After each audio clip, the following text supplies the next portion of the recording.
Hello and welcome everybody, my name is Jagjot Bhalla and I am an abroad education counsellor at Flint India. और आज की video में हम discuss करने वाले हैं about the changing market of AI and ML. We all know that the AI ML job market जो है वो पिछले 1 साल 2 सालों में कितना ज्यादा चेंज हुआ है and most of the people unfortunately have no idea what's coming in the future. I am not a CA student, मेरे को कोडिंग की जीरो नॉलेज है, but what I am good at is observing trends and right now if you ask me the AI ML job market to be very true it doesn't look that great. But इसका ये मतलब नहीं कि आप इसमें अपना career नहीं बना सकते। डेफिनेटली आप एआई एमएल में अपना करियर बना सकते हो। There are jobs and there will be jobs in future, but things have changed, the market has changed. Actually देखो प्रॉब्लम आ कहाँ से रही है, जो बेस लेवल कोडर्स होते हैं ना वो डिसअपियर होते जा रहे हैं। बेस लेवल कोडर्स मतलब those who right basic code, जिनको बेसिक डिजाइन आर्किटेक्चर की नॉलेज है, उनकी जॉब्स एआई ऑलरेडी ले चुका है कुछ हद तक, और बाकी अब जो बच्चे कुछ हैं वो भी गायब हो जाएंगे आने वाले सालों में। हरकीरत सिंह की मैंने अभी एक वीडियो देखी थी recently. He pointed out that engineers are almost 3 times more productive since the launch of ChatGPT. The tech companies used to be FOMO driven. FOMO driven मतलब fear of missing out. They needed to stay ahead of their competition, जिसके चलते वो products बहुत तेजी में बनाते थे और इसके चलते हायरिंग भी अग्रेसिव हो जाती थी। Well, that's not the case anymore. Now these companies have entered conservation mode. Hiring सिर्फ slow down नहीं हुई है. In many cases, it's completely stopped. Now let me give you some real examples over here. Duolingo, we all know, great company, publicly stated that they will only hire for roles that cannot be automated. So जो बाकी roles थे जो automate हो गए हैं उनके लिए अब कोई भी hiring नहीं होने वाली। Another company, Salesforce, announced that they won't be hiring any new engineers in 2025.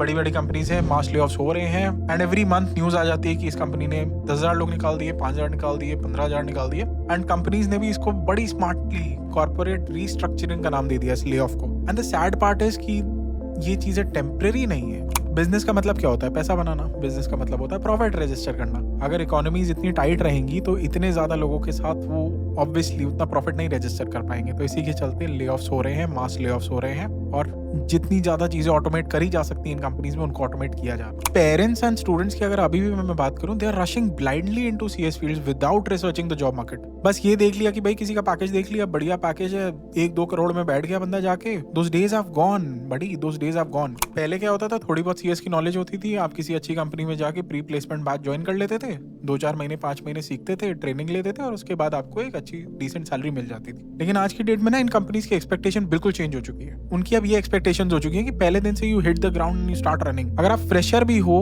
You are at least expected to lead projects end to end. Expectations का बार इतना राइज हो चुका है कि आज अगर किसी को इंटर्नशिप के लिए भी अप्लाई करना तो उससे भी 2 से 3 साल का एक्सपीरियंस मांग लिया जाता है। Although I am an abroad education counsellor, but still I want to talk about the Indian market specifically. Not everyone has a budget to go abroad, right? मेरा तुम सबके लिए यही मैसेज है कि अगर तुम किसी एवरेज कॉलेज को टारगेट कर रहे हो, पहला चैलेंज जो तुम फेस करोगे कि तुम्हें जॉब मिलने में बहुत मुश्किल होगी। हो सकता है तुम्हें जॉब मिले भी ना स्टार्टिंग में। जो दूसरा चैलेंज तुम फेस करोगे कि अगर तुम्हें जॉब मिल भी गई तो सैलरी इतनी ज्यादा डिसअपॉइंटिंग होगी कि you will be forced to look back at your decision कि why in the first place you chose this field. In fact, for the first 1 to 2 years, you will be forced to be a part of an internship program जिसमें आपको 20 से 25,000 रुपए में मिल जाए तो बड़ी बात है। So यहाँ पे मेरा पर्सनल एडवाइस ये है कि अगर तुम्हारा बजट उतना ज्यादा नहीं है, if you cannot go to a top tier college or a medium level college and you are not passionate about becoming a AI engineer, ML engineer, then you should consider changing your path right now.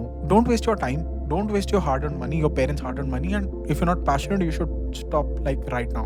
चलो ये तो हो गई negatives की बात, अब थोड़ा सा पॉजिटिव्स की भी बात कर लेते हैं, because there are ways to succeed in this market, although it is very saturated now. ये कुछ स्ट्रैटेजीज हैं जो मैं आपको बताऊंगा जो आप यूज कर सकते हो अगर आप इस फील्ड में सक्सेसफुल होना चाहते हो। पहली बात तो आप अपने नेटवर्क्स बिल्डअप करना स्टार्ट कर दो। नेटवर्किंग पे जितना ज्यादा ध्यान दे सकते हो उतना ज्यादा ध्यान दो। Be outspoken, get out of your comfort zone, start talking to people, start networking, because आगे आने वाले टाइम में you will have to use your unfair advantage. इसका ये मतलब है कि अगर तुम्हारा कोई बंदा किसी कंपनी में जॉब कर रहा है ऑलरेडी और उस कंपनी में तुम भी प्लेस होना चाहते हो तो तुम्हारे पास रेफरल के लिए तो कोई होना चाहिए। अगर तो चलो तुम्हारे भाई बहन ऑलरेडी किसी कंपनी में काम कर रहे हैं और वो तुम्हें रेफर कर सकते, then that's a completely different scenario. But अगर ऐसा नहीं है तो तुम्हें नेटवर्किंग आज से स्टार्ट करनी पड़ेगी, because in this tight market referrals matter the most. CS में 2 पाथ हैं। पहला है breadth कि you know a little bit about everything and you can handle the first 90% of the project. You are a generalist and you can adapt quickly. दूसरा है depth कि you go deep into niches. You don't care about the whole product. You just care about mastering complex specialized skills. Third strategy, target the high demand niches.